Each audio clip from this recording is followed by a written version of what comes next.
அவங்க ரோஜா பூ வந்து நல்லா அருமையா பூ பூக்கணும் அப்படின்னாக்கா 3 டிப்ஸை மட்டும் ஃபாலோ பண்ணுங்க. பெரும்பாலும் உங்களுக்கு கொடுக்கக்கூடிய ரெக்கமெண்டேஷன் என்ன பார்த்தீங்கன்னா டிஏபி அப்ளை பண்ணுங்க, டிஏபி அப்ளை பண்ணுங்கன்னு சொல்றாங்க. தயவு செஞ்சு டிஏபி மட்டும் அப்ளை பண்ணிடாதீங்க. டிஏபி மட்டுமே உரங்கள் இல்லை, அதை தாண்டி உரங்கள்ங்கிறது நிறைய இருக்கு. அது நியூட்ரியன்ஸும் இன்னும் நிறைய இருக்கு.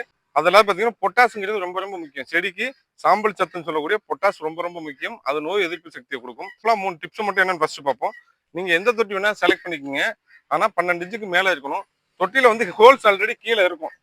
அதனால நீங்க வந்து ஹோல்ஸ் தான் ஆல்ரெடி இருக்குன்னு நினைச்சு அது மேல நீங்க மண்ணு போட்டு ரோஸ் செடி வச்சிடாதீங்க. நீங்க நல்லா தண்ணி வெளியாகிறதுக்கு புதுசா ஹோல்ஸ் போடணும். அது எப்படி போடுறீங்கன்னாக்கா சைட்ல இப்படி அறுத்து போடணும். இது மாதிரி ஹோல்ஸ் பண்ணணும். ஒரு ஹோல்ஸ் மட்டும் பத்தாது, கண்டிப்பா ஒரு குறைஞ்சபட்சம் 2 அல்லது 3 ஓட்டை போடணும். இது யாருமே சொல்லியிருக்க மாட்டாங்க, கண்டிப்பா சொல்லியிருக்க மாட்டாங்க. ஏன்னா அவங்களுக்கு தெரியாது இதெல்லாம். சைட்ல ஹோல்ஸ் போடணும். சைட்ல ஹோல்ஸ் போட்டீங்கன்னாக்கா வர்ற தண்ணி வெளியில ஆயிரும். 1 நிமிஷத்துக்கு மேல இந்த தொட்டில இப்ப நீங்க இதுல தண்ணி ஊத்துறீங்கன்னா 1 நிமிஷத்துக்கு மேல இந்த தொட்டில தண்ணி நிக்க கூடாது. இது வந்து பாயிண்ட் நம்பர் 1. ஆல்-19 பாத்தீங்கன்னா இது வாட்டர் சால்யூபிள். இது 2 பர்பஸ்ல யூஸ் பண்ணலாம். இதை நீங்க வந்து உரத்தை தண்ணியில கலந்து ஃபோலியார் ஸ்ப்ரேயாவும் கொடுக்கலாம். அப்படி இல்லைன்னாக்கா ரூட் ஸ்டோன்லயும் அப்ளை பண்ணலாம்.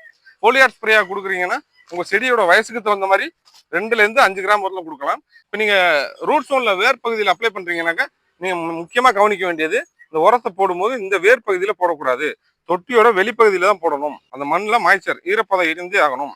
ஈரப்பதம் இருந்தாதான் இதை ஈஸியா அப்சர்வ் பண்ணும். இது மாதிரி தூரத்துல போட்டு விட்டுட்டு கிளறி விட்டாலும் சரி, கிளறி விட்டாலும் சரி, உடனே தண்ணி விட்டுறணும். இது பாயிண்ட் நம்பர் 2. ரோஸ் மிக்ஸ் ஒன்று இருக்கும்.